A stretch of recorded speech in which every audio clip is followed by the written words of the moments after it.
Hello everyone! Welcome sa channel namin, Kitchen Pinoy.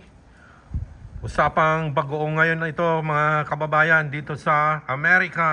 Ito yung bagoong natin.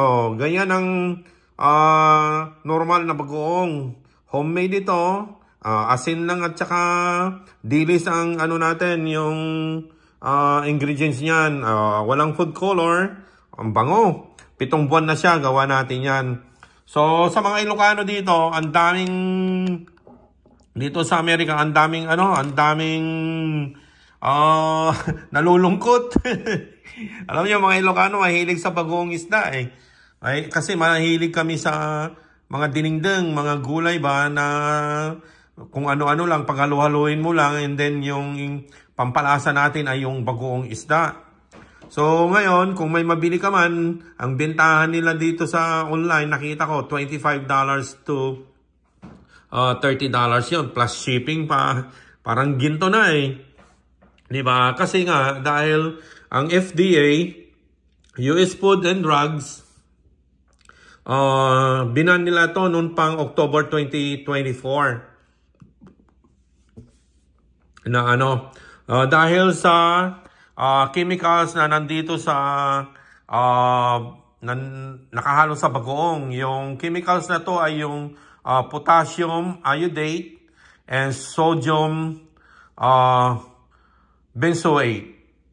So hindi ko sigurado kung ko yung pangalan nito, yung potassium iodate and sodium benzoate.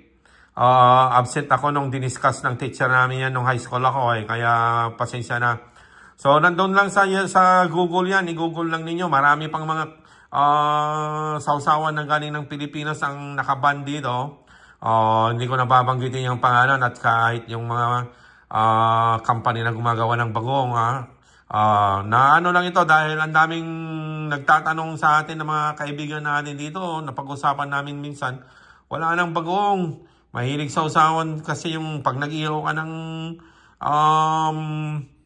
bangos o isda, ang sarap sausawan yung bagong isda eh. Lagyan mo ng kalamansi o lemon o tsaka sili. Perfect na. And then pag may natira sa inihaw na isda, yung buntot niya, magluluto ka ng dinengdeng. Dinengdeng tawag sa amin o yung inabraw o pinakbit. Yan. Ang dami ng kailangan yun eh. Grabe yung dahil sa mga chemicals na yan. So yung chemicals na yan, yan yung una natin yung potassium iodate. Naman daw yan eh. Maganda naman, okay naman yan sa consumption kung konti lang ang wag masyadong marami. And ang sabi niya dito, nakaka-cause din daw ng thyroid problems yan eh. Hindi siya nakaka-cause, pero iwan ko lang, nakalagay dito, thyroid, which can cause symptoms such as vomiting and thyroid problem.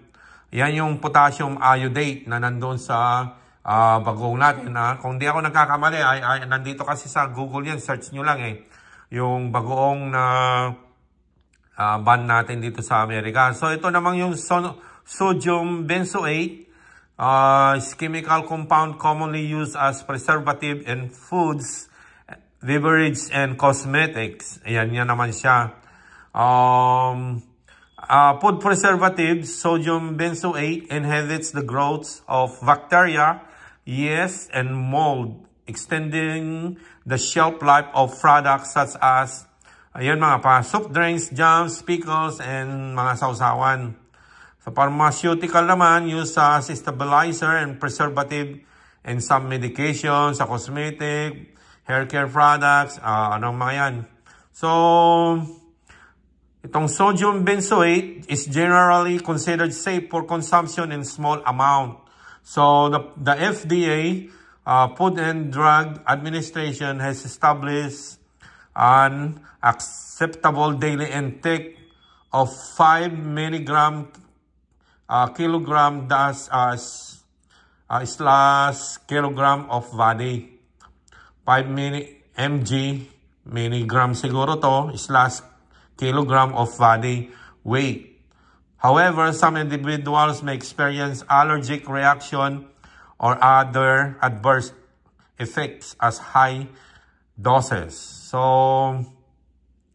yun yung mga kaya pinagbawal nila dahil siguro sobra-sobra at saka siyempre pag lagi kang nagsasawsaw, tayo namang mga Pilipino, minsan mahilig sa sawsawan, maraming mga Pilipino na halos lagi-lagi siguro at least 3 times a week na nagsasawsaw sa bagong o kaya pag nagluluto ka ng pinakbit, nagluluto ka ng gulay-gulay dyan, dinding-ding, o nandyan lahat yan.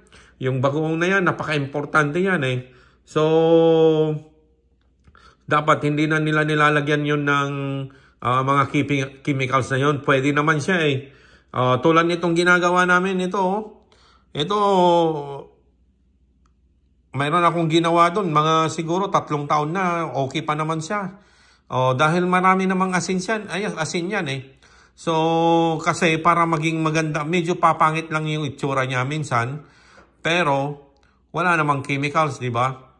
Yung mga kasi, yung mga chemicals na yan na nilalagay nila yan para stabilizer ng mga bagoong mga products para hindi siya pangit na tignan kahit na nagtagal na ng mga ilang buwan. Kung naman pwede naman kung sana na lang nila na ilagay sa refrigerator pag na-open na, di ba? Kasi maraming mga bagong alamang din dito, yung galing ng yung bagong alamang hindi bagong isda, galing ng Korea. Naka-refrigerator sila. Marami ding mga bagoong galing ng Thailand. Kaya nang matamis yung bagoong nang galing ng Thailand, nilalagyan nila ng asukal. Yung sa atin, asin lang at mga chemicals pa yan. Hindi ko naman sinisiraan yung mga factory natin doon, mga bagoong. Siguro yung mga ini-export lang dito yung mga chemicals na ganyan. Dahil yung sa mga Pilipinas naman nung bata kami, pag tuwing April na, Mayo ganyan, pupunta na yung mga parents namin, sinasama kami doon sa baryo namin. Aga-arkila na sila ng minibus. Ayan, pupunta na, magsuswimming, magsisimba sa ano na ba yung pangalan ng simbahan doon na sikat dyan sa may Pangasinan.